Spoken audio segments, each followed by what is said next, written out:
Hi, I'm Jamie Mitchell, and welcome to the second episode of the Unnamed Big Wave podcast.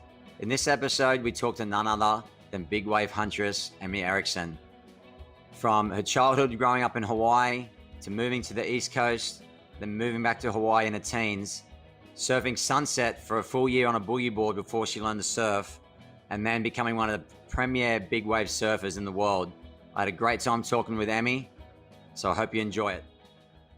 Take me through the COVID-19 for you. Like, what has it been like? What's been your routine with just like sort of? I mean, we're lucky, right? We get to actually still surf in Hawaii. But what have you been Yeah. doing? You've been able to work, still get some waves. What's been happening? Yeah. I guess it's been a crazy time for everyone, but a lot of things that I was doing kind of came to a halt, like projects and things that were, more integrated or depending on travel and stuff like that, which is a shame, but also it's kind of funny because my regular life over the last like decade, I decided years and years ago that if all I could ever do was just surf sunset for the rest of my life, that's all I would do. Like perfect, Yeah, cool, I'm happy. So ironically, I have the boards for it, and there's been waves, and we gratefully, get to surf. And I work at the natural food store, the organic food store here on the North Shore. Um, so yeah, that's still open because I'm an essential worker now. Apparently, it's pretty ironic. All the things people tell you to do, like have kids or like start a business and stuff. You're like, oh well. In the case of emergency, I'm really stoked that life is like incredibly simple for me. So, yeah, yeah, that's yeah. all. It's. I think it's taken everyone, especially me too, like to step back, simplify things, and just appreciate what we got in front of us instead of looking. I think for me, it's been um, the noise in my head. There's nothing like, what am I doing in 2 weeks? What am I doing in a week? It's like I'm just living like literally in the now, which for people like us is sort of Yeah, rare. It's just so much going on. I'm like getting pulled in 10 different directions, and it's sort of nice to just wake up and just, it's like whatever's going to happen today is going to happen yeah, today. exactly. Enjoy the day, get out, see what's up. Yeah. And then, It's pretty so simple. It's awesome. it is simple, but I did see you in the surf. We had that big west swell about maybe 10 days ago. Did see you out in the Which surf, one? sunset. No, it's the Yeah. one I wanted to ask you because it was the one that I heard you and another couple of guys, Matt. You guys got pretty pounded, right? Take me through that. I heard it was. I saw Matt Yeah. the other day. I saw Matt the other day, and he said he thought he was gonna black out. It was pretty heavy. Like the three of us too. It was me, Matt, and Derek, who you also know. He's lives right down the street from us. Um, and we all three of us have like a lot of experience surfing sunset. You always see them out there Yeah, too. So of course, with the experience, you have a lot of times you've been worked and stuff. And it was second reefing and west, and yeah, just beautiful, crazy sunset. And I know that I was outside the first reef, and I thought I was on like the channel marker almost, and I'm pretty sure I was. And then those two guys were like inside of me even further and deeper. And this giant set broke, and I don't know what happened. Like the first one, I don't really remember what happened, and then the second one. By the end of the second one, I had been dragged to right next to those guys, all underwater. I don't know. It was just like the longest distance I've ever traveled underwater on one wave at sunset. I think it's like a record-setting moment. And then there were more and yeah, more, and we washed up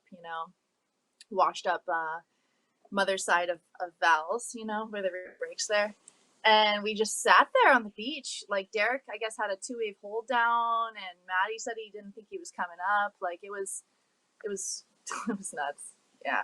It was really peaceful for me. It was also a little bit worrying, but it was like, how you just like, I don't know, it just kicks in like the instinctual thing, find the peaceful side of things when you're really just like not coming up and it's clawing your way through foam between waves. And yeah, no flotation and that kind of thing. It's like a different mindset, and then you have that experience for the next time you get caught inside at an outer reef.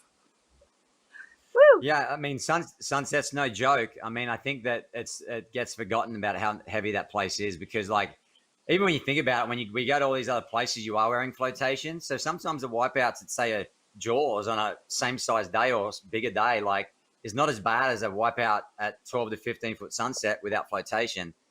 And I just go back to Yeah. like the old days, and it's sort of like you get a little bit complacent sometimes, and you realize that, wow, man, Sunset will kick your ass. And for me, like I've always like when I used to not live here and I used to come and travel, like if I would get 10 days of Sunset, like a good couple back-to-back swells, I would always be like, that's the absolute best training for the outer reefs and for everything, because it will kick your ass so bad, Sunset, and you would get surf fit so fast. I'm like, just give me a couple of weeks of good Sunset, 6, 8, 10 feet, and I'm ready for anything. And I mean, I think that just proved it the other day. So, well, I'm glad you're still here. It's so that true. was Yeah. Thanks. It really keeps you in line. Yeah. It keeps you honest. Yeah, and in April, not December or January, in April. It's crazy. Know. How crazy is that? I was like, all right, I guess I can't be like bummed or anything. That was awesome. Let's do it again. Yeah. Well, I had a pretty funny story this morning too. So I was up early. I got up at 5:30. Got my ski ready with Barton Lynch. We've been on a little cool program where we've been getting in the water at dark and towing in at Phantoms. It's been really fun because I've got an injury, so I can tow, but I can't really paddle. So it's my excuse anyway.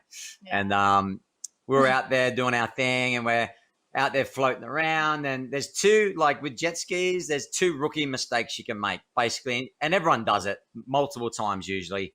One is you don't put the bungs in the ski, and you're so excited from the night before, or you get in the water and you see the ski start to sink, and you're like, why is the ski sinking? Oh, I should have put the bungs in. That's probably number one. And number two is you suck the rope up. The rope will get under the ski and you're not paying attention, and you hit the throttle and it sucks up, and your ski's dead in the water. And I've never done that.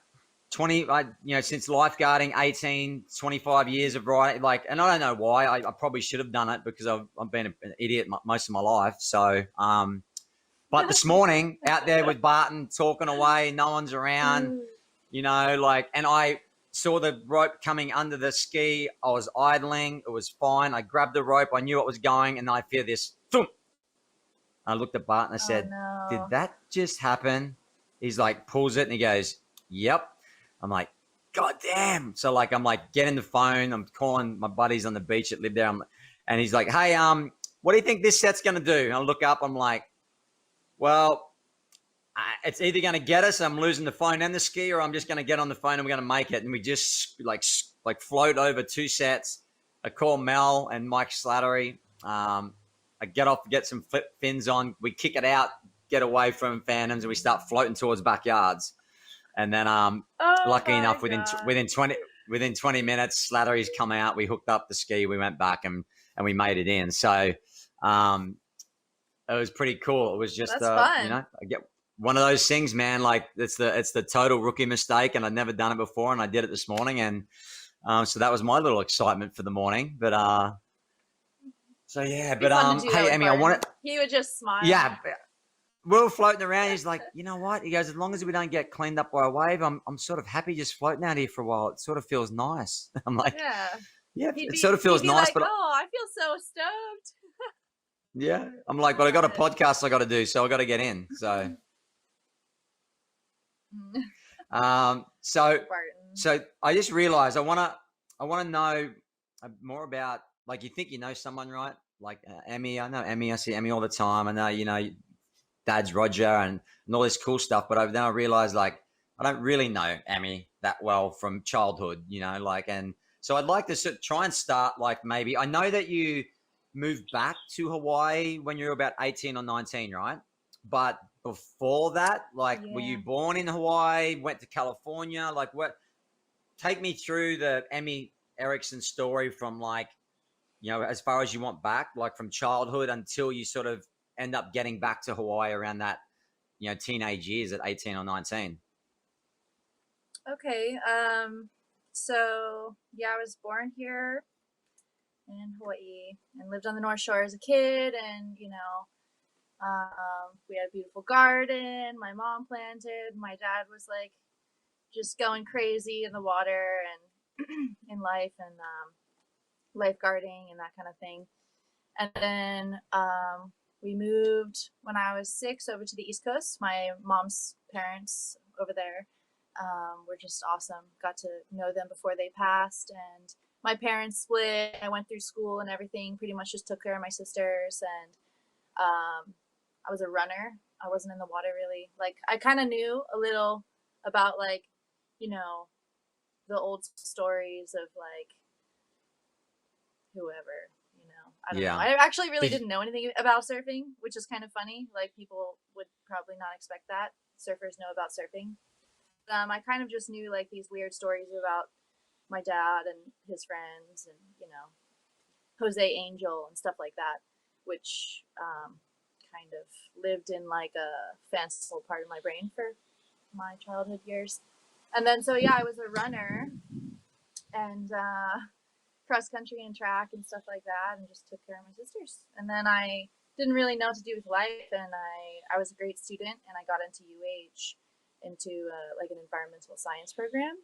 So I ended up coming back when I was 17, and then I was boogie boarding Sunset for a year, like an entire winter, and I just really liked it. Like, I would be out there on the big days and everything, and just boogie boarding, and I just loved it. Like, I don't know, I was good at swimming and stuff too, and obviously had great cardio and lungs and everything from the running. So I survived, and I did great, and I had a lot of fun, and I was absolutely like fell in love with Sunset. And I know everyone knows that I love Sunset, but it's like really strange because for me it's like kind of like coming home, because like we moved around so much, and then a lot of my childhood was like a lot of things were very sporadic and kind of just crazy, that when I came back and I found that, I just became just like obsessed with it. Like, I felt like I found a part of myself finally that I didn't really know, about. And then it helped me get through a lot of things too, growing up in that age. And then so the next winter I started surfing. I grabbed a board from out from under Dad's place, because he was living at Rockies then, and I would walk down past the Sunset Tower and paddle out, and I just did it. Like, I just saw people doing it, and I did it, and then here we are. And so, like, I mean, Sunset's, it's such a, I mean, that was when I first started to spend a lot of time to Sunset, was like, it's such a, like, not an easy spot, but it's such a, you can pull up, you can see it, it breaks at like 1 foot off the point to maxing out Sunset. You can surf it in any sort of direction, any size, and you can really challenge yourself, like steps, from 4 feet to 6 feet to 8 feet, second reef, different, what I mean? It's such a great training ground for like, and like you say, like I grab my board and I'm in the water at Sunset in 2 minutes, like same as me. Like, if I just had to surf Sunset for the rest of my life, I think I would be fine too, because you're still going to get that thrill of giant waves, and I can go out with my kids at 1 foot. My wife can still surf it. There's all, it's so awesome. So I can understand the love affair with it. And so did your dad, like, at that? Yeah. And then at that stage, are you, your dad was such a sort of, I guess, larger than life figure back in those days, and I read some pretty cool stories about him, when he was at his peak there. But, at this stage, are you like going to him and asking questions? Is he understanding what's going on, like your love affair starting, or are you just sort of like trying to do the opposite? Like, your dad's this famous Roger Erickson, but I'm just going to sort of do it myself. Like, was he pushing you? Were you asking him? How did that dynamic play out? It's kind of funny, because so then I was what, 18, 19 when I started surfing. So he would have been 50, mid 50s. And so he was kind of, he would paddle in the water a little bit. He wasn't really like surfing so much. I think I got out at Sunset with him like maybe a handful of times. Mm.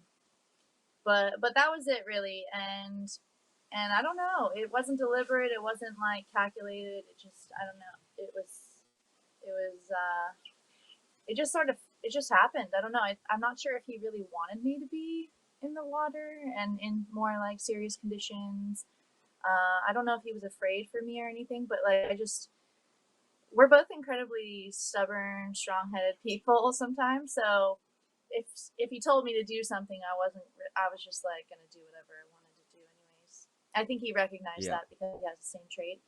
And we would discuss certain things, and there are definitely like little bits of wisdom that he imparted on, that I took to heart. Like there's one thing he told me, like between big sets, sometimes you see like a turtle pop up and they're just like chilling, and then you see him go under, and because they can feel the energy before you ever see it or feel it really. They know that the set's coming, so just certain things, like maybe they're superstitious or Yeah. maybe they're whatever, but like, in what we do, the mind plays such a central role, like a lot more than most people put work into. They put so much work into their bodies and whatever now, but the mind, I think, is really really the most powerful tool. And that's how I got into this. I had a lot of mental things to work through, but I had a lot of confidence in myself, and I knew where I felt like a real connection, and I pursued it, and that's that.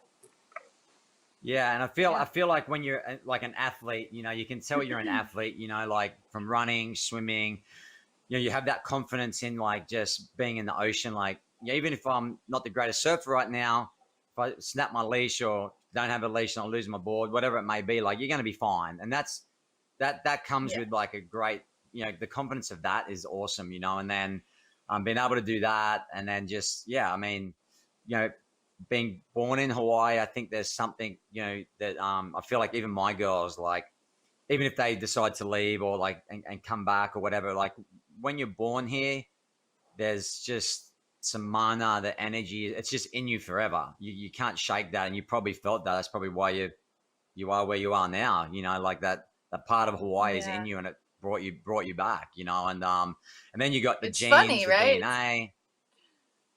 Yeah. For sure. So yeah, I'm a lot more like my that's parents than I ever thought. yeah. You realize that when you get a bit older, right? It sort of scares you. A little bit. Should just scare everyone else, but it scares me as well. Yeah. So I want to move on to I guess maybe Waimea, because I would say that say Waimea slash the Eddie.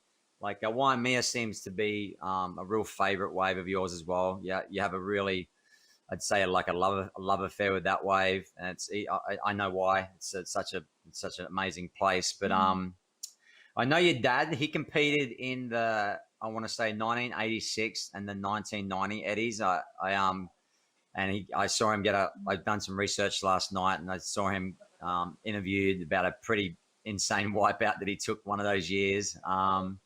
And then you were actually invited this past year, right? The first time, or a bunch of the women have been invited to the main event. So, and I was obviously there with you. I saw your dad was there. I saw your family and some really like close friends of yours, and that was like it's a real special moment for you, because I remember the first time that I got a full invite, like how special that was for me. So, take me through that sort of feeling of like your dad being in the Eddie and Waimea being such a special place, and then all of a sudden like Emi's in the Eddie. That's pretty radical.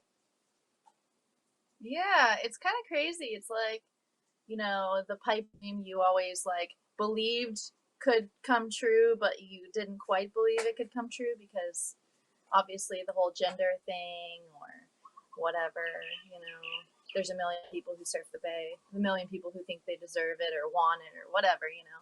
But yeah, the bay's always, it's just like, it's like sunset, you paddle, like for me, I paddle out, and there's like this feel that just it's like coming home again. And so that's kind of a similar feeling as to what I feel surfing the bay. And yeah, I guess it's funny, like I see, and I said this to Cassie actually about your girls. I was like, it's so cool, you guys, um that your kids get to grow up not believing that anything's really impossible for them. You know, they get to go out on the ski with you. They get to go see, you know, the water, the way it works. You get to see Cassie being so strong and, you know, doing all this cool stuff, and, you know, family friends like me paddling out to sunset, like, you know, but the gender difference isn't like such a strong playing thing in their minds, probably at this point, at least in their lives. And I don't know, I just think that's pretty important. So when looking at like the Eddie invites and all this and the way things have changed with, you know, people surfing in the Bay, it's awesome. It feels really good. I've put a lot of time in, and, you know, I love the place and I love everything that celebration stands for. You know, that's really what it is. So it just felt amazing. Like, Dad, obviously, and everyone knows all about him, and, you know, or certain things, whatever, and it's cool. It's like second generational, like, continuum of the path or whatever. Like, it really does feel really quite fateful, like a lot of the things that I do. Like, you know, when you get that sense of like the deja vu, like I've been here before or whatever. Like, I get the craziest senses of things, and I can't decide if it's just me tripping out on life or if that's like really the experience, you know. Like, it's all in your mind anyways. But yeah, I don't know. It is the dream come true. Yeah. Every big wave surfer wants to be invited to the Eddie. You know, like, that is the true celebration of the essence of the thing that you strive to be. Like, that's it. Yeah, I think the Eddie is the, you know, we have all these events and this and that, but when it comes down to it, like, it's just that standalone event that will just stand the test of time. It's just, you just have to say the Eddie. Like, it's all you have to say. Yeah. There's, like, no more needs to be said, you know.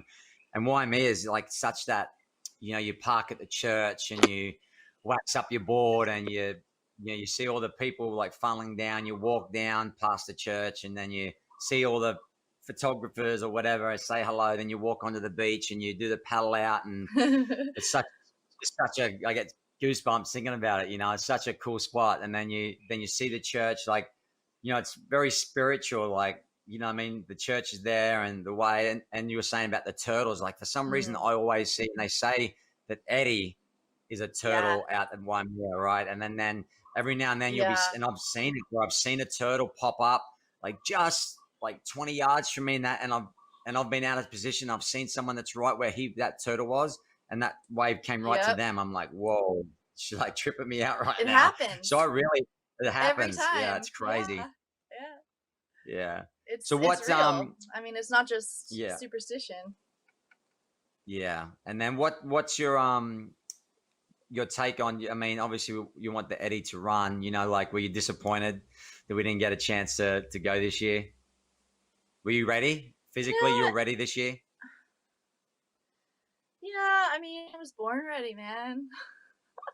Yeah, that's good. Yeah, good answer. If it happens, if it happens, it happens. You know, I don't think it's something like any of us can be like, oh, I'm disappointed. Like, I'm grateful and stoked to be recognized and invited, and then when it happens, that's when it's meant to happen. Like, I'll be ready.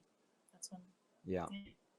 Easy. I mean, I've been putting like over a decade of pretty much every big significant swell and time and experience and sacrificed work and life and every single thing in life to be there, and I love it. And so that's exactly how I feel about it. Yeah.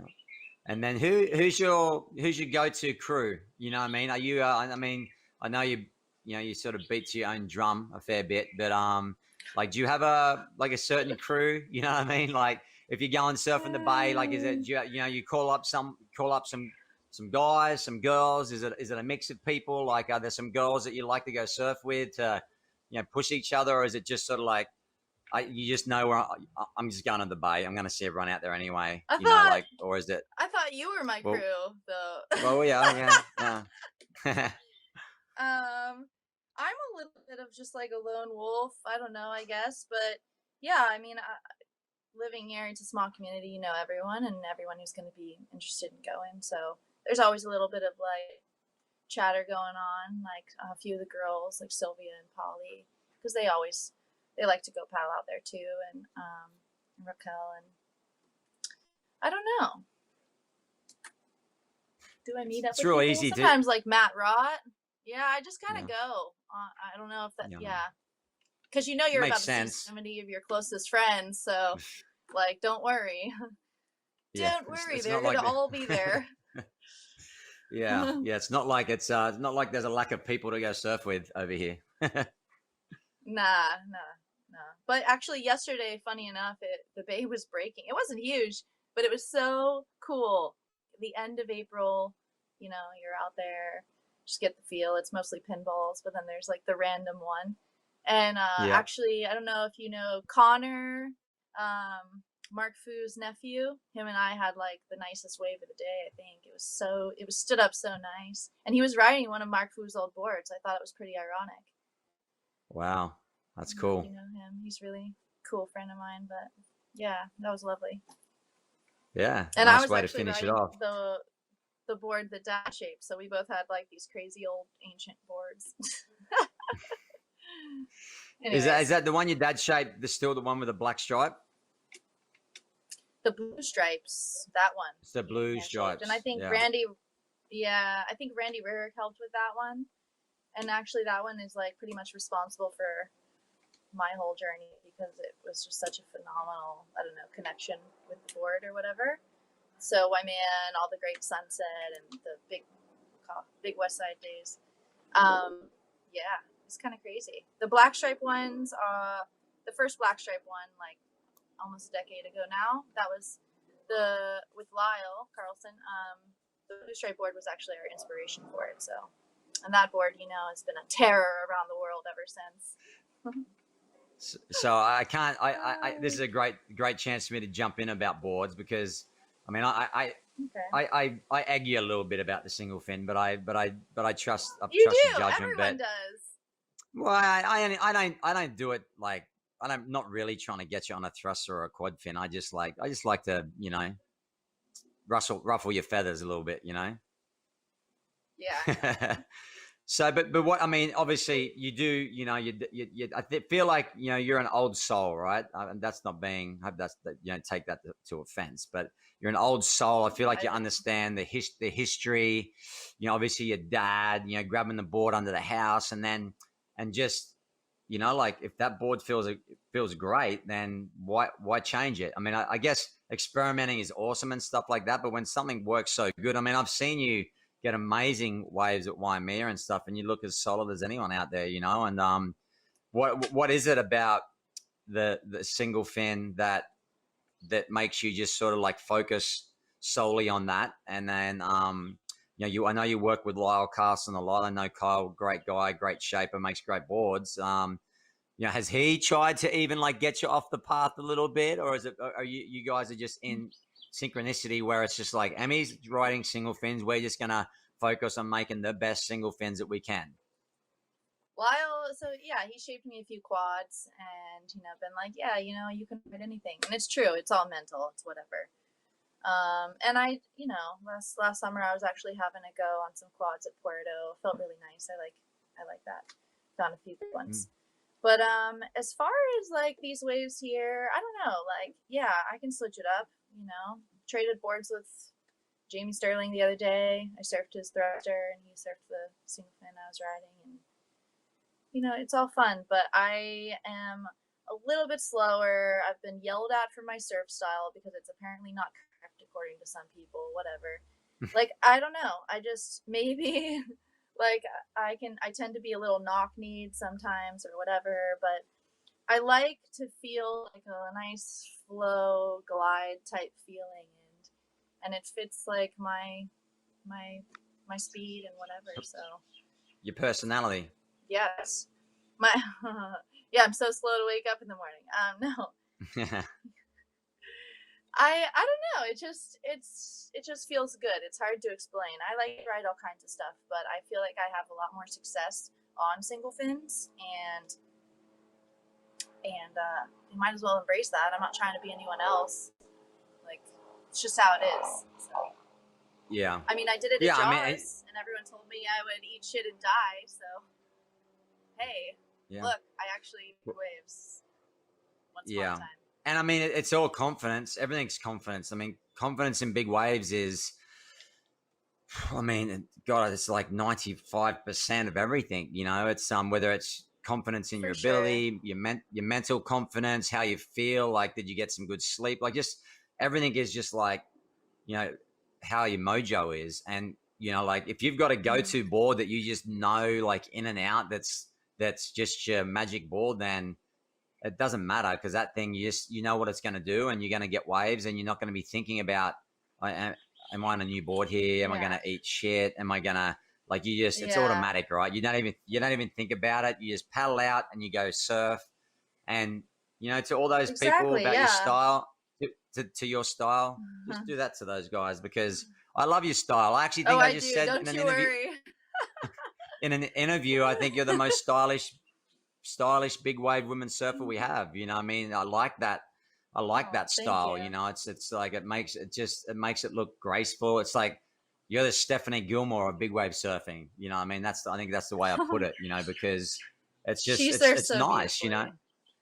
Yeah, and she, you know, you Yeah. can see it I even when don't she know. surfs a single fin or a twin fin. She's just got this flow and grace about her that just it's easy on the eye. You Yeah. know, it's cool. She looks like So she's having fun.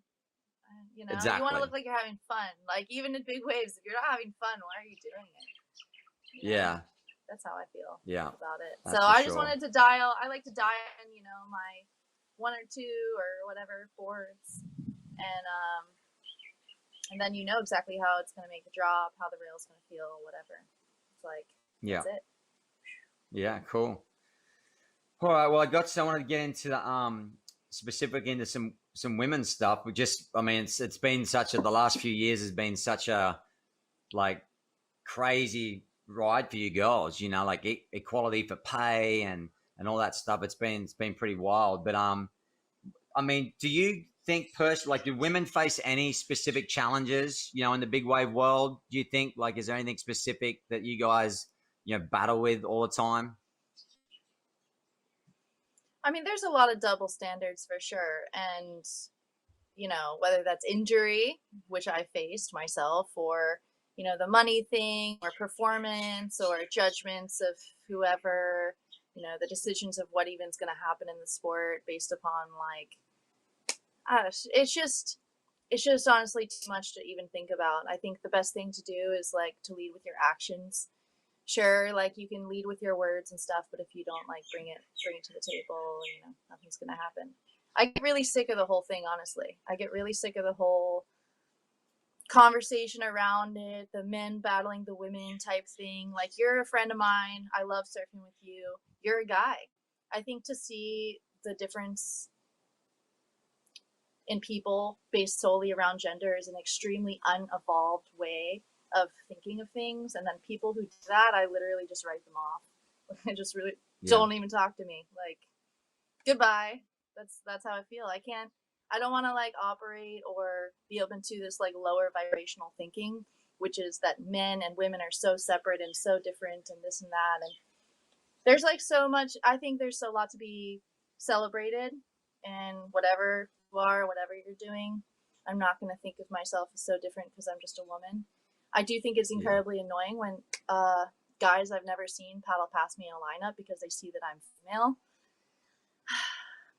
in their floaty suits. yeah, But yeah, you know, hey, that's fair game for me. Like, okay, like yeah, let's go. I can play yeah, psychological warfare on those suckers like all day. So that's kind of what surfing has turned into for me. The main, you know, there's not even a lot of opportunities. Like what's even going on in this professional surf world? Like, I don't yeah, know. Am I supposed? yeah, Aren't I supposed to be one of them? yeah. Yeah, Well, there you we can go. dive more There's into my that take on too. And it. I think, no, yeah, I mean, yeah, and look, I've got two daughters, and I want them to grow up to think that the world's their oyster. You know, what I mean, they can do whatever they want. You Yeah, know, like put your mind to it. You can achieve anything you girls want to achieve. Like, don't expect it, and don't expect things going to be given to you. You still have yeah, to work hard, but you can do anything you want. You know, and go after it. You know what I mean? Like, and like those little things that like you get irked on, like use that as fire. You know what I mean? Like use that to Exactly. be That's what I better. do. You know what I mean? It's Yeah. And like you powerful. say, like the Yeah. guys paddle past because you're like, oh, who's this chick in the lineup? Like, but then they don't even like it's not even like a question. It's just like it's just automatic like thought process, you know. And I guess that's a perfect Yeah. answer to like that's a challenge that I guess all women in all surfing face, is that stigma of like Yeah. just not even questioning that, So It's an automatic th- th- assumption that like makes it automatically more dangerous for women in the lineup. Is that yeah, perspective from just yeah.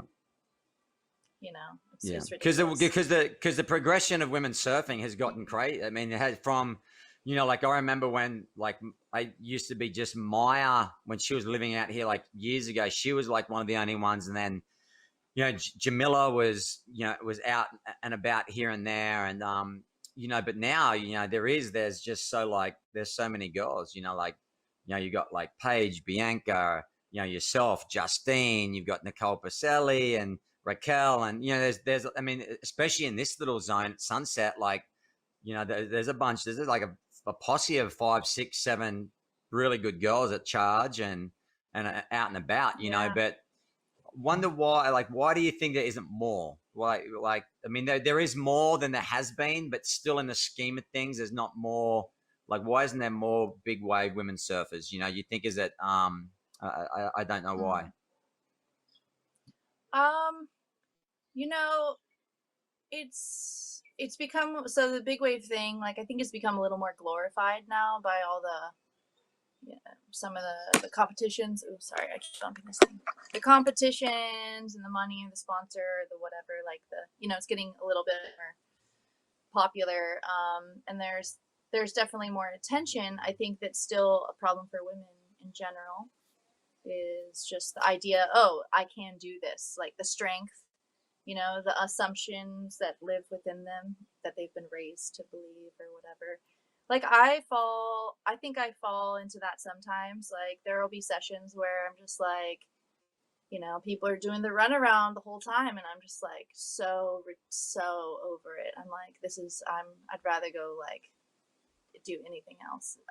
I don't even want to fight this when it's always a fight. It's I don't feel like that's my my like essential nature all the time is to fight. That's not enjoyable for me. And Yeah. I think that women maybe have a little bit more wisdom in that aspect, and so they don't want to fight all the time like that, to be honest. Yeah. Well, I mean, I think looking at some of the young girls coming up, especially this year. I mean, Jaws this year was like it was big and big and windy by the end, but So that young windy. like Skylar Lickle, Brett Lickle, one of the original strap guys, his daughter, Annie Reichardt, a young girl from Maui as well. I mean, Annie Starr. Yeah, I mean, God, man, those girls were really impressive.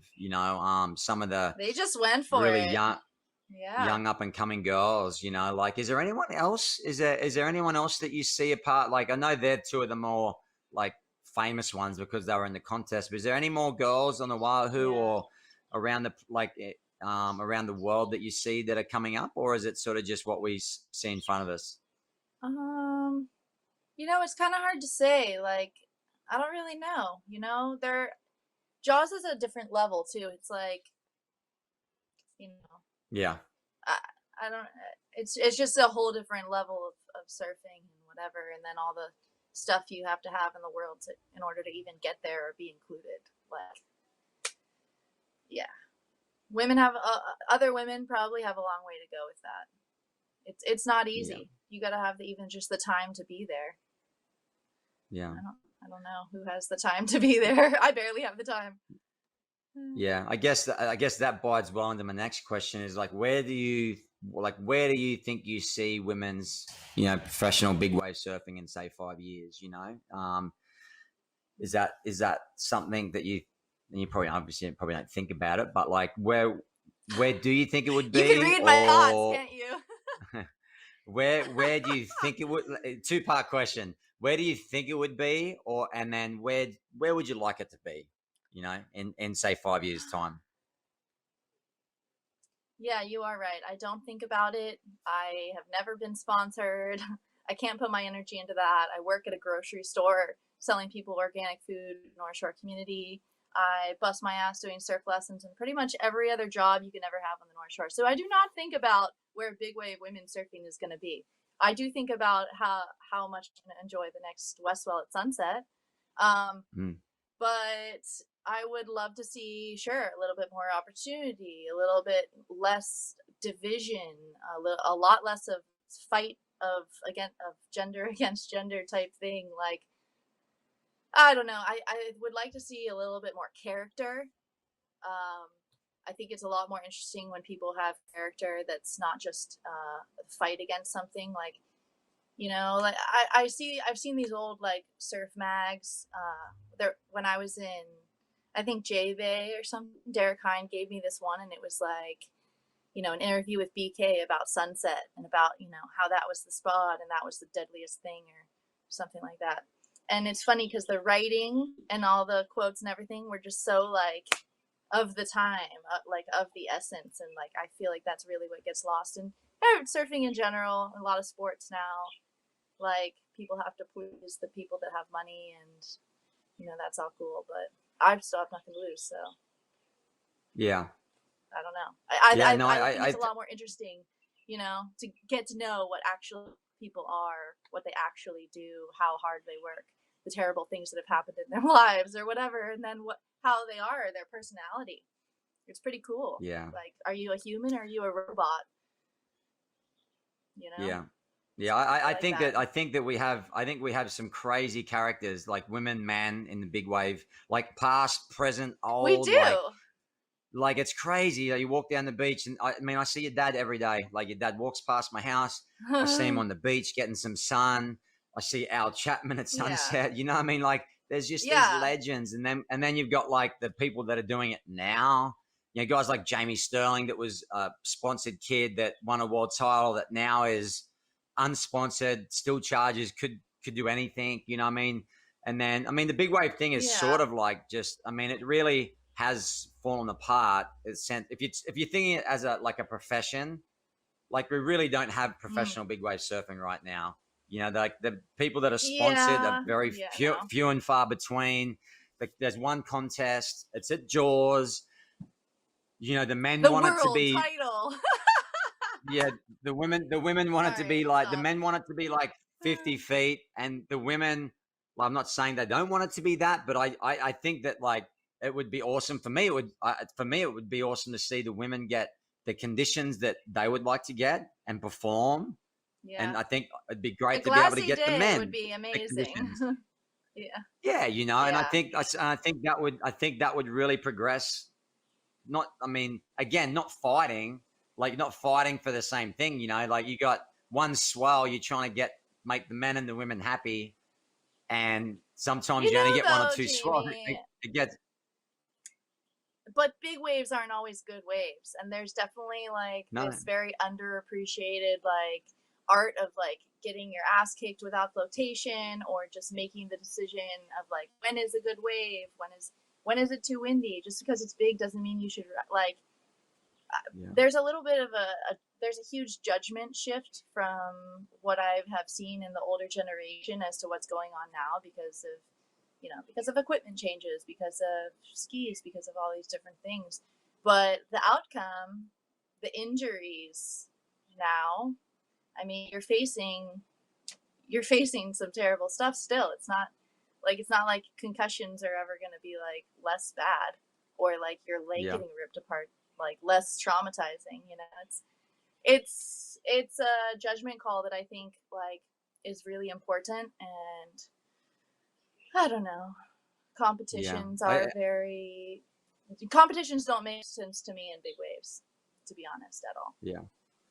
Yeah, I can sense that you struggle between this like reality of like you want to do the contest, and it would be like great and to do all this stuff, but then like you want to keep it just how back soulful, but there's this, you tear this way, you tore that way, and then like, do I not go to Jaws? Do you really care? But then you sort of do care, and then you do, and then you go and hurt yourself, right? And Well, then you have, I mean, it's hard you because like want, you want to, you yeah, want to, right? You want to do it, but then it's like shit. And but do I really, really, really want to surf 20, 25 foot windy jaws? Like, is that, like, but then you sort of, it's such it's a tough, hard. and it's so hard to make that decision It's a because hard you get one decision. chance. You wanna, yeah, you wanna seize the opportunity, and then like, you guys have had a bunch of chances. You've had all these events and stuff, and you guys really like essentially built the Big Wave Tour, which I remember like those earlier days, and I remember Jensen telling me about like Todos or this or that,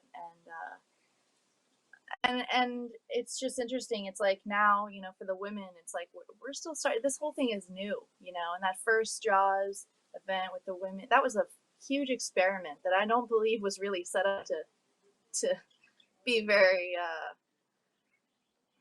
Successful. I don't know, successful. Honestly, it was so windy.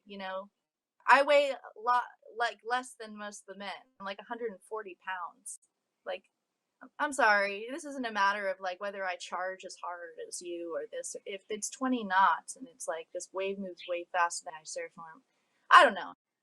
I just see things with a different light. I have literally waited on pretty much like everyone's table on the North Shore while having a bum knee because of situations. Like it's what, 4.5 years after ACL, MCL surgery, my quad and calf were ripped off too. Like that, it still hurts every single day. What I'm doing now is with the pain, and not just the memory, the trauma, whatever. I have a really strong mind. I can push that past that kind of stuff fairly well.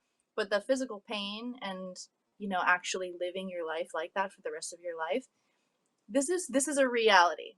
So you want to go surf Jaws, you want to go do these things, you want to seize the one opportunity there is for women's surfing and whatever, and everyone thinks it's the greatest thing in the world. Well, I've kind of already been through like the ringer of that, and then I went back and surfed and it was great and everything, but when you're a normal person and you gotta wait on people's tables or ring them up for groceries and go to work and be able to like function as just a human in society, you gotta weigh all these things in the balance. Just because you do well at Jaws doesn't mean you're a great human, like, or whatever. Maybe you just surf out front for the rest of your life and you have the greatest life ever. Jaws is not the decider, It's really, it's hard because it's the one opportunity. It's the one thing, and you want to capitalize. And sure, I'm sure winning feels great. I've never won anything in my life, I don't think. You lie. You won Scott. Okay, well, yeah, I did. Okay.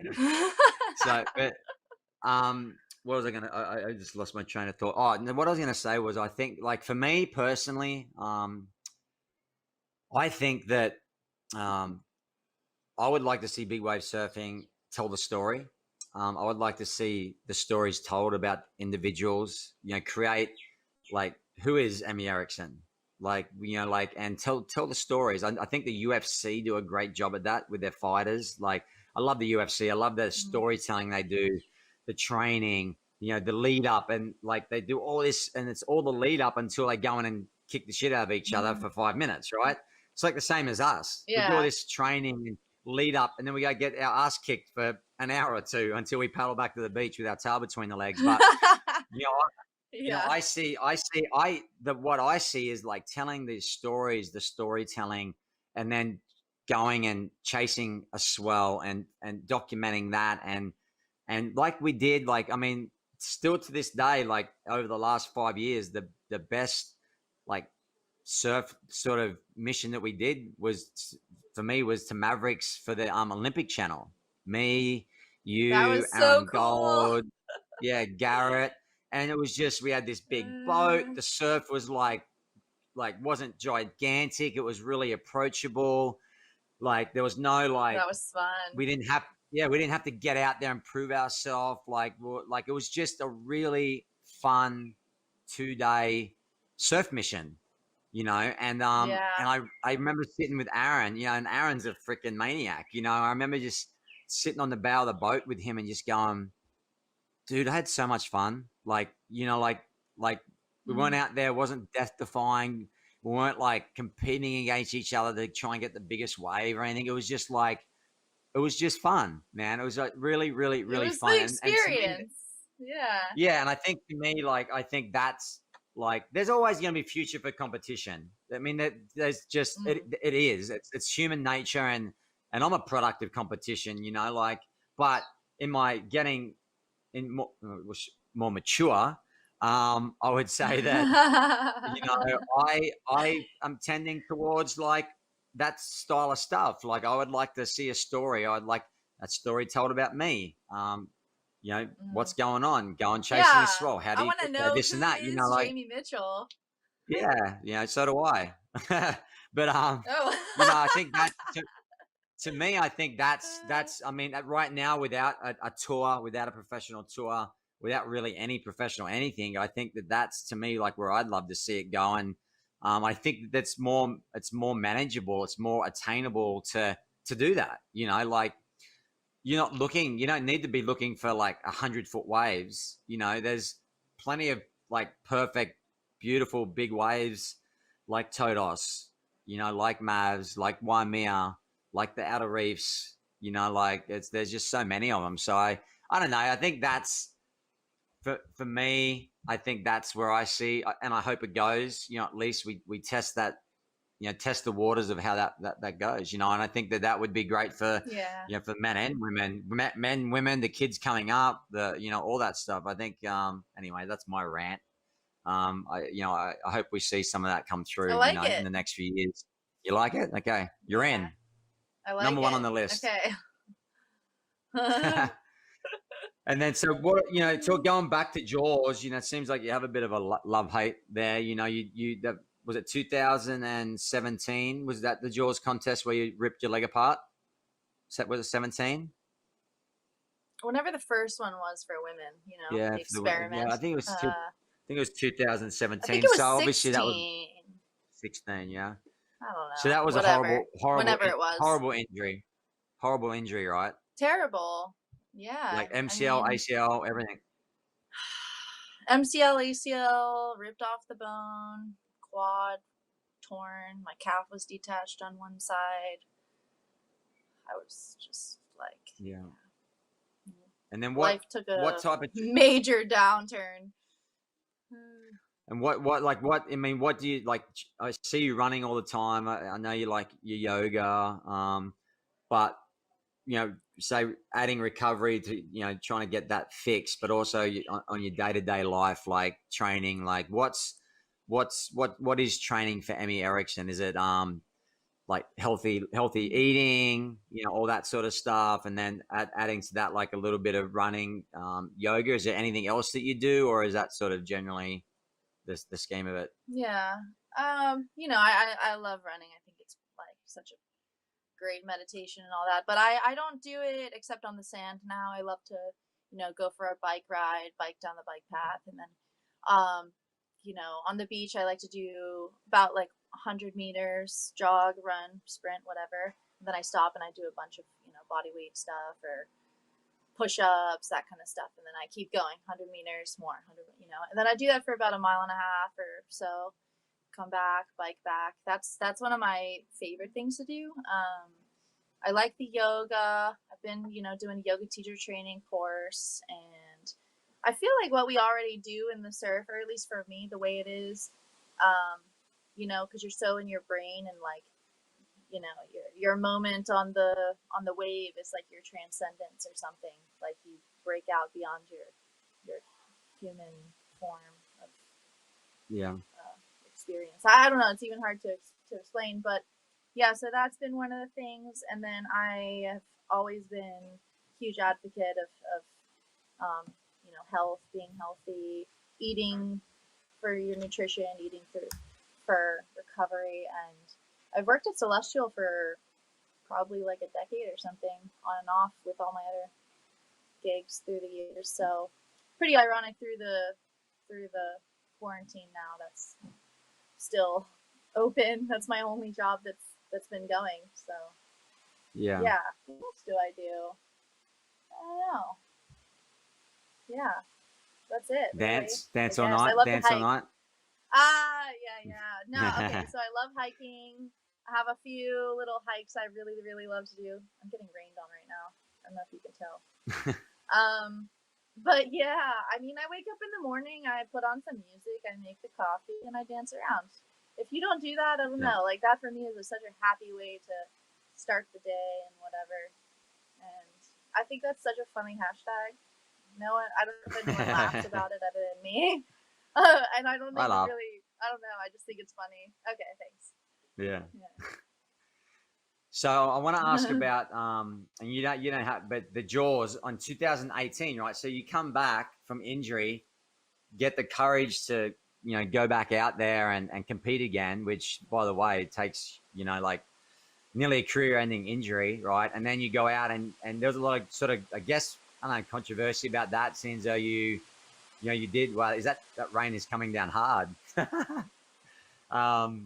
But what's your Yeah. thoughts on that? You did make the final. You made it. You made a really sick wave out there. And I think you finished third. Was it third? Did you get third in the final? Yeah, I I did. mean, Yeah. yeah. I mean, what? I'm not trying to get controversial or anything, but What's like, your what What's what your were your thoughts question? on that? Or how did you think your You performance? know, Like, I'll just lead into it with another story. So the night yes, before, I brought two boards. Again, I brought, the big black stripe 10-6 single fin, and I brought the quad, the blue one that I think I ate it on the previous time and destroyed the knee. So I brought those two boards, the same two boards I had brought the first time. The first time I listened to everyone, and I listened to them tell me, oh, you can't, you have to ride a quad. Like this is what works. This is what everyone does. This is what you've got to do. You want to be serious. That's what you got to do. And so I listened and I rode that, and I was in the wave, and obviously there was too much wind. You saw the wipeout, and yeah, then I was like upside down and backwards in the barrel. Hey, I made it in a barrel at least once. But so the night before, the time coming back to Jaws and leading up to that, thinking through things like I'm in the hallway of the hotel and I'm waxing up the boards, and Ben Wilkinson is there, and he was there I think for Aaron. I think he was Aaron's caddy, right? I'm pretty yeah, sure. And Ben's such a great guy, and I was talking to him about it, and I was like, it's funny. Like I just want to ride this thing. If I'm gonna go out, I'm gonna go out like on my board, like my board, like the one, you know. Just I know how to do this. And he's like, you know what? Don't listen to everyone else. You just do you. Like do your thing. You already know this. You know how to, like what? Stop listening to everyone tell you what to do. And I was like, you're right. You're so right. Why do I ever listen to any? When have I ever listened to anyone tell me what to yeah. do except that one time? And this is like it's the most powerful thing. Like it really is. And so, even on the boat the next day, I'm still not sure. I put the fins in the quad. I'm sitting there and they're yelling at me to get in the water, and I'm like, yeah, just a minute. And I'm just deciding. And so I was like, you know what? Screw it. I'm riding the single fin. I take it out there. I get the jersey, and I was just like, if I get a wave, I'm extremely lucky. Like if I can do this just once. Oh, by the way, the leash loop on my board was halfway pulled off, so I couldn't afford to eat shit or get caught inside. Like I couldn't wipe out. I literally couldn't. Or Mm. the board that's been with me this entire time would be gone into the rocks. Like leash or no leash, I could have just worn no leash. That would have really freaked people out. Same outcome for me though, huh? But yeah, so I didn't get caught inside. I didn't wipe out. Got a beautiful wave in the semis. Rode it to the shoulder. Again, in the final, I did the same thing. I guess no one else in the entire competition did that. I felt incredibly stoked, incredibly grateful to walk away on my own 2 feet with working legs. I could go back to my life functional. I could come back and surf sunset. I could enjoy life. I could Yeah. go on hikes. The whole other side of things with the wipeouts being scored and then 2 wipeouts being higher than I just like my opinion on that is pretty clear, and it's already gotten me in enough trouble. So you won in your mind. You went out, you did exactly what you said. You rode your single fin, you caught a wave, you didn't it wipe doesn't out, matter. and Yeah, you're able to come doesn't back and matter. continue on with your life that you love so Yeah, much. So it was a mental victory more exactly. than anything. So I mean, Yeah, well, that's cool, Emmy. it's And then so whatever. like, is there any? Yeah. Do you have any like anyone that you really look up to, like inspirations, like anyone that motivates you? Like, who are your go-to people that do that for you? You know, we surf with so many cool people. Like I like a lot of Mm. the energy in the water. You know, Nathan Fletcher, he has a very unique energy. He Yeah, plays I with, love Nate. his surfing, and he has fun with it. And he enjoys the beat downs, and there's like every single part of it. Or I don't know if he enjoys it. Maybe I'm speaking for him, but it seems like from his face before he's getting cleaned up that he's just like there for the ride. And I Yeah, think that's so cool. Like people, it's just interesting getting to know people. And then Buttons always lives on in my memory because he was so happy and encouraging, but also like playful. Like I'm saying, like you make things fun. If you're too serious, it gets weird. You know, yeah, they're both cool. so talented, so great energy, great surfing. That Yeah, stuff to me is really inspirational. yeah, awesome. I love Nathan Fletcher. He's what a unique, super smart, super smart guy, and amazing family. And I was at the skate park with my little girls just before they shut it down, and his two boys were down there, and I was like, oh my god, these two kids are like just who are these kids dropping down the half pipe from the top. I'm like, this kid's like a foot tall. I'm like, oh, and then Nathan comes in. I'm like, oh yeah, it's Nathan's kids. Go figure. You know what I mean? I It's love it. crazy. It's so funny. Yeah, it's It's crazy. So, great. all right, look, I've taken enough of your time, but I call this five to finish. 5 questions to finish the podcast. Okay, you ready? Okay. All right, the best big wave in the world. Oh, why are you doing that to me? Am I allowed to say sunset? Sunset. 100%. You can say whatever you want. Sunset's a Yeah. big wave. All right. Well, I would say another The one, but I can't. Yeah. Go ahead. yeah, Go ahead. yeah. The scariest or heaviest wave you've ever surfed. Probably. I thought Dungeons was the scariest, probably, but maybe Jaws because it's like a life changer. Yeah, they're 2 good ones. I've never surfed Dungeons, but I would just be freaked out by that paddle out and the sharks before anything else. So freaky. So freaky. What's what big wave haven't you surfed that you would love to surf? Oh.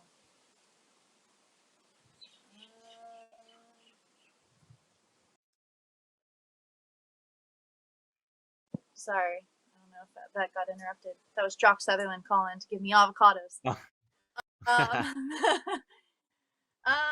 Shoot, I kind of want to go back to South America and Christian Morello. He was right Yes. there. What's that left? Punta de Lobos. Is that it? I don't know. Is that Jock calling you too? Yeah. No way. Punta de Lobos. Yeah. No, that's my jet ski guy. I gotta turn the phone off. All right, number 4. Okay. The most underrated big wave in the world.